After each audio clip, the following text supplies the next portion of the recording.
इमरान न्याजी तलाशी देना चाहते हैं और ना ही गिरफ्तारी। वज़ीर दाखिला का चेयरमैन PTI पर नफरत की सियासत करने और मनसूबाबंदी से जलाओ घेराव करने का इल्जाम। मौलाना फजल रहमान से एहतजाज, रेड जोन से बाहर मुंतकिल करने की अपील करती। पाकिस्तान डेमोक्रेटिक मूवमेंट की कल सुप्रीम कोर्ट ऑफ पाकिस्तान के बाहर धरने की तैयारियां। मुख्तलिफ शहरों से JUI के काफिले इस्लामाबाद के लिए रवाना।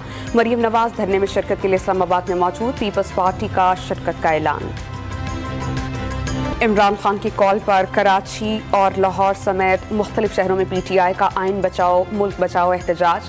कारकुनान की प्ले कार्ड्स उठाकर अदलिया के हक में नारेबाजी। सूरत हाल पर गौर के लिए चेयरमैन PTI ने कायदीन का इजलास तलब कर लिया। 9 मई को हुकूमती और अस्करी अमला को नुकसान पहुंचाने और जलाओ घेराव करने वालों के खिलाफ शिकंजा कस दिया गया। पंजाब भर में बड़े पैमाने पर क्रैकडाउन, 3000 से ज़ायद गिरफ्तारियां। जना हाउस लाहौर में सिविल सोसाइटी की जानिब से जलाओ घेराव की मजम्मत के लिए तकरीब शुरका की। मुल्क और कौम की सलामती के लिए खुसूसी दुआ, पाक फौज के हक में नारे बुलंद किए।